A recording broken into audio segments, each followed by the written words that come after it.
Hello everyone. Today we will discuss about inequalities in a triangle और ये आपका use होने वाली है exercise 9th B class 9th आर्य सवाल मैथ में। जो क्लास 9th की आर्य सवाल बुक है उसमें एक्सरसाइज 9th बी इसी बेस पर डिपेंड है। तो आज हम ये इसका इंट्रोडक्शन वीडियो बना रहे हैं। नेक्स्ट वीडियो में हम एक्सरसाइज 9 बी कंप्लीट करेंगे। तो सबसे पहले है इनइक्वलिटीज होती क्या है, इसको डिस्कस करते हैं थोड़ा सा। देखो हमने ये तो पढ़ा है कि x plus 7 is equal 5। Okay, तो इसको सॉल्व कर लें तो x की वैल्यू निकलेगी, है ना। अगर इसके प्लेस पर हम ये लिख दें इक्वल की जगह, ये आप सिंबल से जानते हो, इसे बोलते हैं greater than 5। x plus 7 is greater then 5। अगर इक्वल का साइन है तो ये कहलाती है इक्वेशन। लेकिन अगर इक्वल की जगह ये सिंबल आ गया, इन्हीं सिंबल को हम इनइक्वलिटीज बोलते हैं। ये 4 सिंबल होते हैं, अभी डिस्कस करेंगे इसको क्या बोलते हैं। पहले हम ये बताते हैं, ये कहलाती है इन इक्वेशन। ये इक्वेशन, ये इन इक्वेशन। अब ये जो सिंबल, ये तो इक्वल का होता है जानते हैं। ये सिंबल ऐसे 4 सिंबल हैं, क्या, greater than, less than, greater than और इक्वल, लेस देन और इक्वल। और एक सिंबल हम ये भी पढ़ लें, इसको जब सिंबल की बात आ रही तो इसको क्या होता है, डज नॉट इक्वल या इज नॉट इक्वल टू, है ना। ये तो मतलब होगा। तो ये चारों सिंबल कहलाते हैं इनइक्वलिटीज। अब ये ट्रायंगल वाले चैप्टर में कहां यूज होगी, कैसे यूज होगी, इसी को हम आज डिस्कस करेंगे, है ना। तो चलिए करते हैं। देखिए हमें ये मालूम है सबसे पहले तो कोई ट्रायंगल एबीसी है, PQR हो, XYZ हो, कोई सा भी ट्रायंगल हो, हमें ये क्लियर है कि एंगल सम प्रॉपर्टी क्या होती है, angle A plus angle B plus angle C, इन सभी एंगल का सम क्या होता है, 180 डिग्री। ओके, तो इसका मतलब ये क्लियर हो गया कि कोई भी एंगल किसी भी कीमत पर 180 से अधिक नहीं होगा। यानी कि एंगल A की वैल्यू 100% लेस देन होगी 180 से, एंगल B की वैल्यू भी 100% 180 डिग्री से लेस देन होगी, एंगल C भी क्या होगा, लेस देन 180 डिग्री। ओके, ये तो जनरल बात है, हमने बता दी, क्योंकि यूज हो तो बता देंगे। अब आपने एक राइट ट्रायंगल सुना होगा। In right triangle,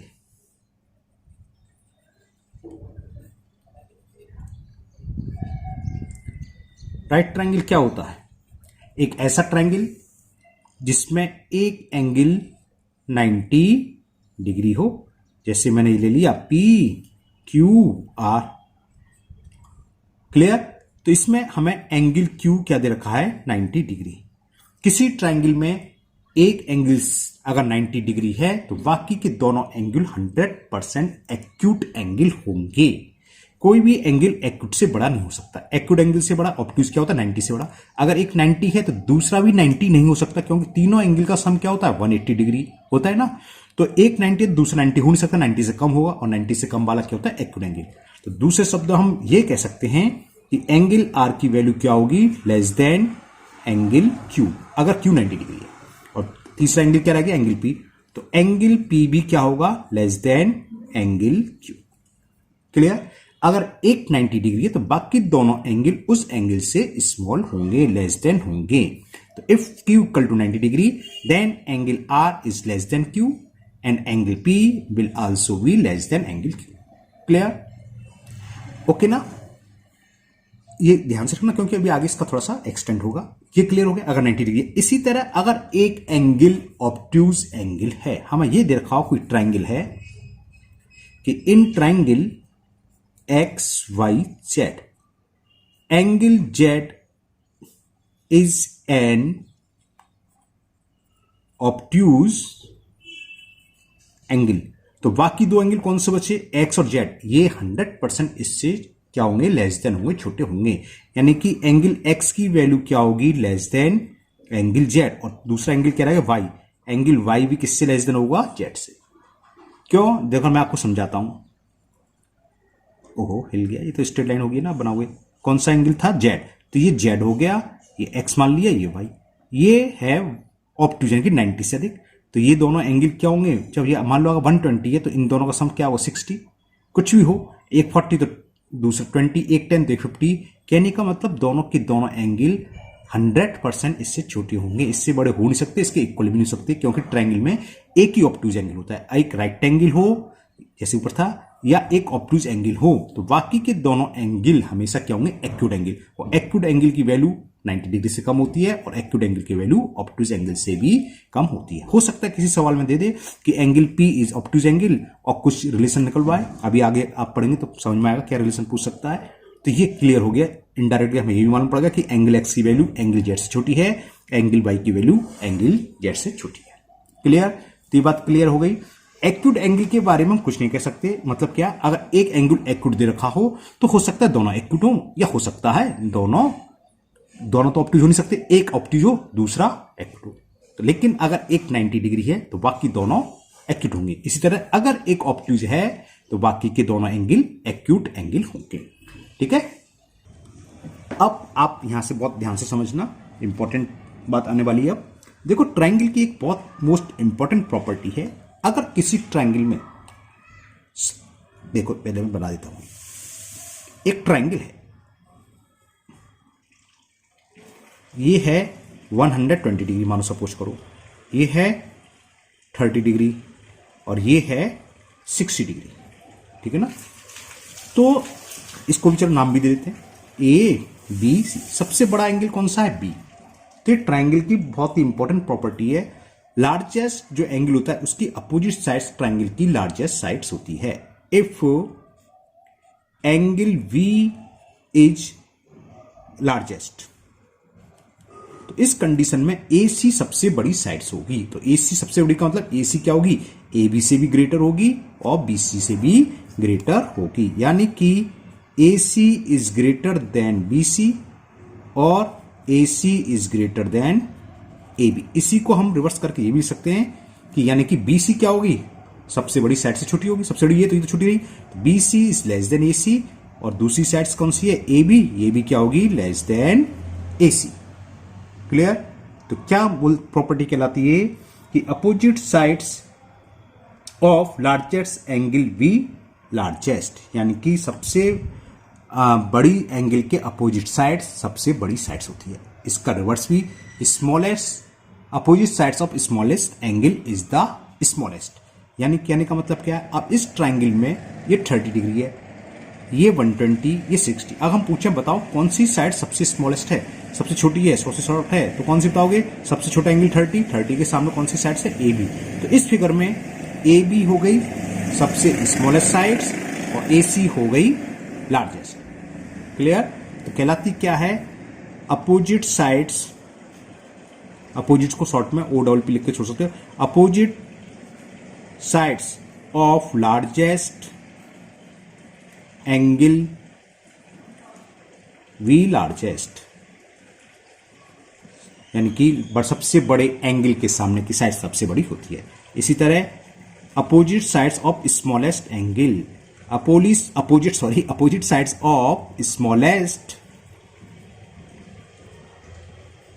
angle V smallest, सबसे छोटी साइड कौन सी होगी, सबसे छोटे एंगल के सामने। ओके, सब कुछ करो, मैंने एक ट्रायंगल दे दिया आपको,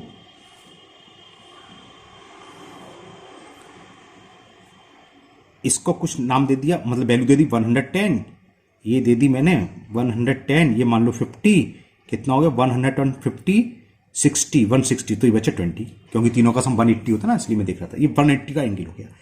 इसको मैंने कुछ नाम दे दिया P Q R। अब मैंने एक साइड्स लिख दी 7 8 9 और मैं आपसे कहूं इसको मेंशन करो, बताइए कौन सी साइड्स कौन सी होगी, बता सकते हो? यही प्रॉपर्टी यूज कर ले क्या, कि सबसे बड़ा एंगल क्या 110, तो इसके अपोजिट साइड्स PR सबसे बड़ी होगी, इसमें सबसे बड़ी साइड्स कौन सी है 9, यानी कि हमें पता चल गया the value of PR is 9 unit. फिर सबसे छोटा एंगल क्या 20 के सामने क्या PQ, तो PQ सबसे छोटी होगी, स्मॉलेस्ट कौन सा है 7, तो PQ 7 और बच्चा QR, तो QR क्या है मिडिल एंगल 50, मिडिल वाली होगी 50 के सामने वाली QR, तो ये होगी 8।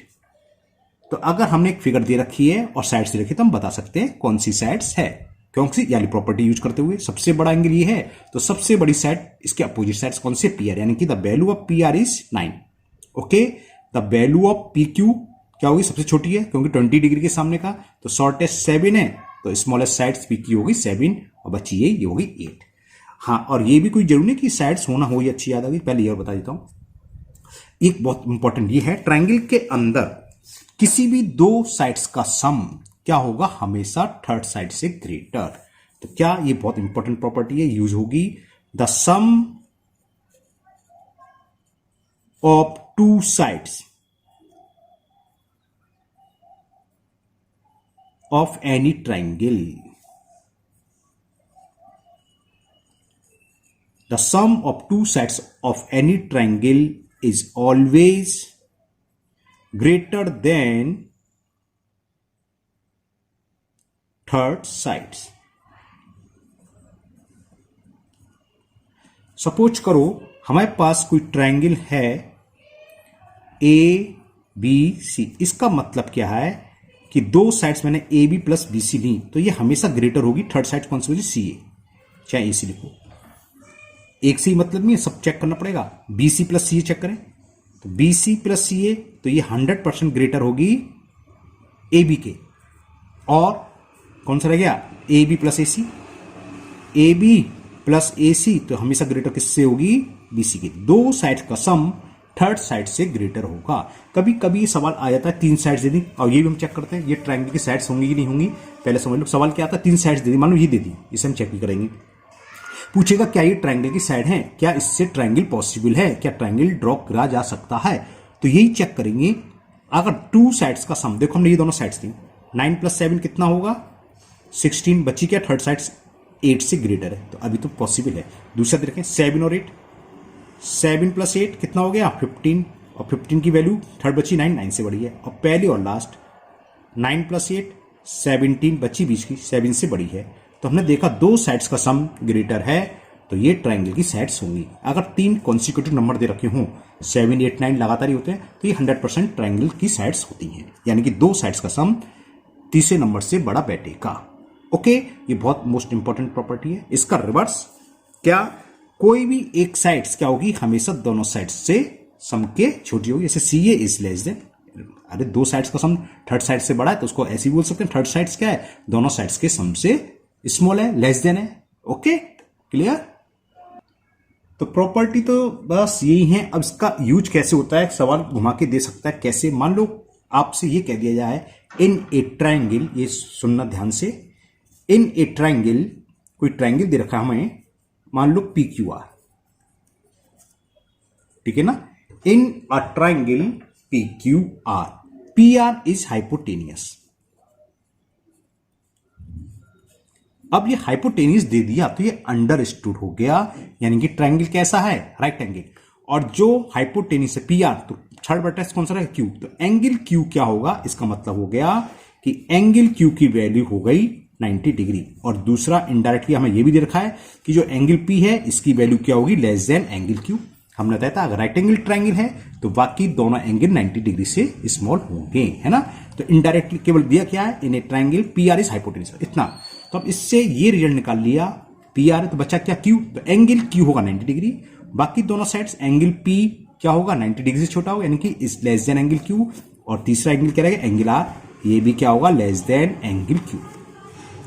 ठीक है, ये 3 रिजल्ट इनडायरेक्टली, और साइड्स भी दे रखी है, क्योंकि ट्रायंगल में हमने बताया था हाइपोटेनियस क्या होती है, सबसे बड़ी साइड्स होती है। तो बाकी दो साइड्स कौन सी बची, पी आर है, तो एक तो बची क्यू आर, तो क्यू आर क्या होगा, हाइपोटेनियस से छोटा होगा पी आर, और एक रह गई पी आर, नहीं पी आर तो हाइपोटेनियस दे रखा है, तो एक रह गई P Q, third side P Q तो रह गई, तो पी क्यू भी क्या होगी, is less then P R. ये कोई जरूरत नहीं है कि हम ट्रायंगल बनाए तभी लिखे, बिना ट्रायंगल बनाए आप बता सकते हो। जैसे क्या 90 दे रखा था इसमें, एंगल क्यू,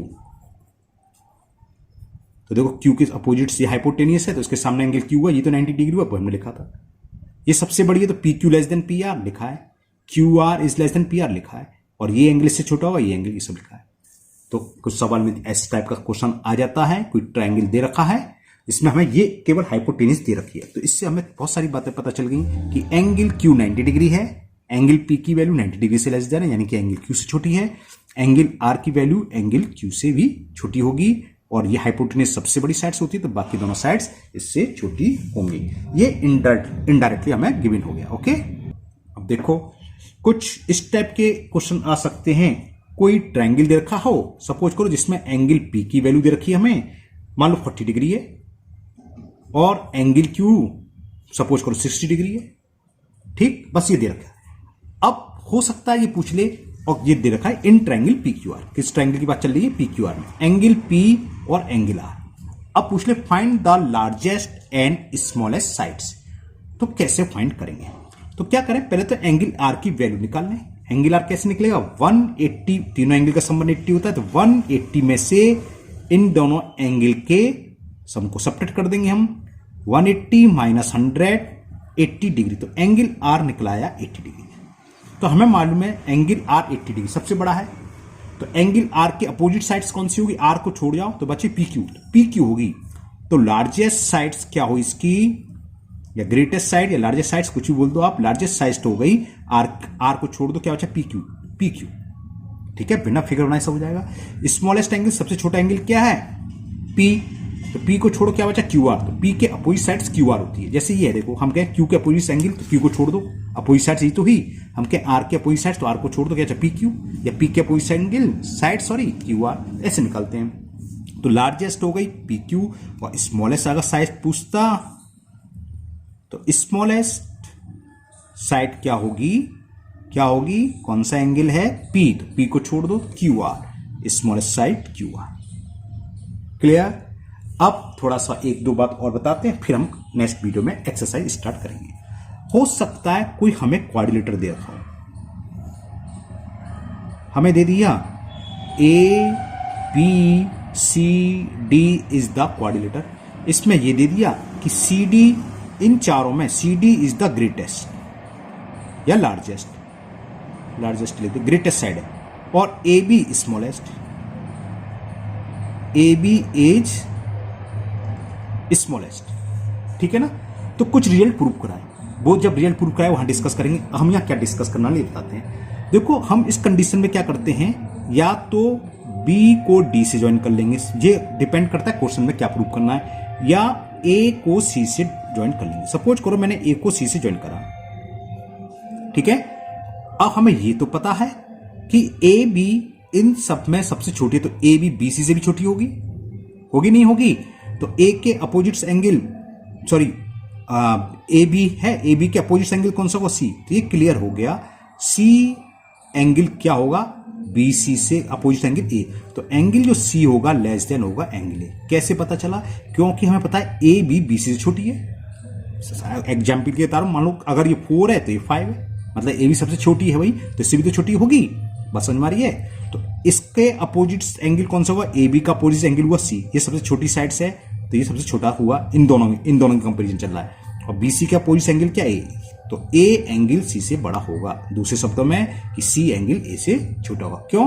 क्योंकि अपोजिट साइड्स का एंगल जो सबसे छोटी साइड्स है, सबसे छोटी साइड्स के अपोजिट एंगल सबसे छोटा होता है, और बड़ी साइड्स का एंगल उस वाली साइड से एंगल से बड़ा होता है। क्लियर? इसी तरह ये था, तो अगर हमने ये ज्वाइन करा है या ये ज्वाइन करा है, ये मान लो ये ज्वाइन करा है, तो इसमें ही पता है डी सी जो है ए डी से बड़ी होगी, क्योंकि क्वाड्रिलेटर की साइड्स क्या थी? A B B C C D D, सबसे बड़ी डी है, तो ये पता चल गया हमें कि डी सी जो है, सॉरी डी बोलना, डी सी लॉन्गेस्ट है, तो ये ए बी से ही बड़ा हो गया। तो इस ट्राइंगल में डी सी का अपोजिट एंगल क्या होगा? ये वाला, तो ये एंगल, और ए डी का अपोजिट एंगल क्या है? ये वाला, इससे ग्रेटर होगा, यानी कि angle D A C greater है angle A C D. Okay, ये छोटी छोटी बातें आगे लगेंगी, इसलिए हमने डिस्कस कर लिया अभी। अब एक लास्ट पॉइंट और डिस्कस कर ले रहे हैं। मान लो कोई हमें साइड दे रखी है, एक पॉइंट दे रखा है पी, और इससे डिस्टेंस पूछिए, तो डिस्टेंस का मतलब हमेशा होता है उस पॉइंट से इस पर परपेंडिकुलर डिस्टेंस डाल दें, परपेंडिकुलर डाल दें, है ना। तो P Q is the distance, और पॉइंट से किसी लाइन पर हम बहुत सारी डिस्टेंस, ये भी हो सकती है डिस्टेंस, ये भी हो सकती है ना। लेकिन ये डिस्टेंस की बात जब करते हैं परपेंडिकुलर, तो ये जो परपेंडिकुलर होता है पी क्यू, यहां से और भी डिस्टेंस है, और भी लाइन हमने ड्रॉ करी, ये भी करी, ये भी करी, तो perpendicular is the shortest distance. P Q क्या होगा? हमेशा शॉर्टेस्ट होगा। मान लो ये पी क्यू, ये P R, P S, P T, ये पी एम है, तो जो इस पर परपेंडिकुलर होगा वो सबसे छोटा होता है। तो P Q is the shortest, और डिस्टेंस का मतलब भी होता है हमें सबसे शॉर्टेस्ट निकालना है। तो डिस्टेंस का मतलब क्या होता है? उस पॉइंट से सामने लाइन पर हमें परपेंडिकुलर ड्रॉ करना है, तो ये पी क्यू। ओके, लेकिन अगर सेम लाइन है, इसी पर ये पॉइंट पी है, हम पूछे पी की लाइन एल से क्या डिस्टेंस है, तो वो हो जाएगी 0। सेम लाइन पर पॉइंट हो, उसी लाइन से उसकी डिस्टेंस हमेशा क्या होती है, 0। ओके, दो खास बातें और रह गई। देखो, सबसे इंपॉर्टेंट, जब माइनस का मल्टीपल करें तो क्या होता है ना, ये और डिस्कस कर लेते हैं। सपोज करो A B is greater than C D है। अगर मैंने बोथ साइड माइनस से मल्टीपल करा तो क्या होता है, ये रिवर्स हो जाती है, यानी कि ग्रेटर की जगह आ जाएगा लेस देन। और अगर ग्रेटर एंड इक्वल हो, सपोज करो ये दे रखा हो P Q is greater equal to C D, या कुछ भी, चलो सी डी लगा, सी डी लगा तो कोई फर्क नहीं है, तो माइनस पी क्यू क्या आएगा, लेस देन और इक्वल टू सी डी। समझाता हूं, देखो कैसे होता है। हमें मालूम है 5 की वैल्यू -4 से ग्रेटर होती है, पता है आपको, positive is always greater than negative. अगर मैंने इसमें माइनस से मल्टीपल करा तो क्या होगा, -5 और -4। और अगर ये सिंबल मैंने चेंज नहीं करा तो -5 इज ग्रेटर देन 4, ऐसा होता है, बिल्कुल नहीं होता, पता है आपको। माइनस की वैल्यू हमेशा, यानी कि नेगेटिव की वैल्यू हमेशा पॉजिटिव से छोटी, इसलिए ये रिवर्स हो जाती है। तो ये ध्यान रखोगे, क्वेश्चन में आएगा जब हम बोथ साइड माइनस से मल्टीपल करेंगे तो इनक्लूडीज विल बी चेंज का रिवर्स। ग्रेटर है तो लेस देन तो ग्रेटर, ग्रेटर इक्वल है तो लेस देन और इक्वल, लेस देन और इक्वल बोलते हैं इसे, ठीक है ना, समझ में आ गया। एंड लास्ट देखो, इफ अगर हमें दो इंक्लूडिव दे रखी हूं, A B is greater than C D, P Q is greater than Q R, ये फर्स्ट इन इक्वेशन, ये सेकंड इन इक्वेशन। तो अगर हम इन दोनों को ऐड करें A B plus P Q, तो ये भी हमेशा ग्रेटर रहेगी C D plus Q R की, ठीक। या अगर इसको हम माइनस करें A B minus P Q, तो ये भी कोई चेंज नहीं हुआ, लेकिन हो ऐड और सब्ट्रैक्ट जब भी होंगे जब ये दोनों सेम हो। एक ग्रेटर है एक लेस देन, तो हम कुछ नहीं बता सकते क्या होगा, दोनों या तो ग्रेटर हो या दोनों लेस देन। अगर ये दोनों सेम है तो सिंबल वही आता है, तो ये क्या हो जाएगा, C D minus Q R. देखो मैं एक एग्जाम्पल देके समझाता हूं। देखो हमें मालूम है क्या 12 की वैल्यू 8 से बड़ी है, और 20 की वैल्यू कुछ भी लिख लो 15 से बड़ी है ना। अगर मैं इन दोनों को ऐड करूं तो क्या होगा, देखो 12 प्लस 20, और यहां क्या आएगा 8 प्लस 15। 12 प्लस 20 कितना हो गया 32, और ये कितना हो गया 23। तो देखो 32 क्या इससे ग्रेटर है, तो ग्रेटर ही हमने बताया था, ग्रेटर आता है। क्लियर। अब एक और एग्जाम्पल लेते हैं। मैंने एक एग्जाम्पल लिया कि 100 is greater then 70 and 50 is greater then 30। सबको वाला समझाता हूं। इसमें से इसको माइनस करा, 100 माइनस 50 तो क्या हुआ 70 माइनस 30, तो कितना हुआ 100 में से 50 का 50 बचा, और 70 में से 30 का 40। तो देखो क्या हुआ, ये वैल्यू ग्रेटर है तो वही सिंबल आया, ग्रेटर है तो ग्रेटर आएगा, लेस देन है तो लेस देन आएगा। लेस देन भी हो सकता है ना। और एक और हो सकता है हमें A B is greater than C D दे रखा हो और P Q equal to P Q, दोस्त इक्वल हैं। अब इस कंडीशन में ऐड करने पर जो भी इंक्लूडिव होगी, A B plus P Q greater है तो ग्रेटर ही आएगा, C D plus P Q. Same minus के लिए अगर लेस देन है तो लेस देन आएगा। जैसे एग्जाम्पल देके समझाता हूं। मैंने लिया 12 इज ग्रेटर देन 5 होता है, पता है आपको, है ना। 12 की वैल्यू 5 से बड़ी होती है, और 3 इक्वल टू 3 है, यानी कि एक इंक्लूडिव और एक इक्वेशन को अगर ऐड करें तो 12 प्लस 3 15, तो हमेशा ग्रेटर है तो ग्रेटर ही आएगा। चेक कर लो, 5 प्लस 3 8 आए ना, 15 की वैल्यू 8 से बड़ी है। इसी तरह अगर लेस देन का ले लेते हैं, 7 इज लेस देन 5 और 2 इज ग्रेटर देन 2। क्लियर। अब इसको हम चाहे माइनस करें या प्लस करें, आएगा लेस देन ही। देखो प्लस करके देखते हैं तो 7 प्लस 2 9 और 5 प्लस 2 7, तो 9 की वैल्यू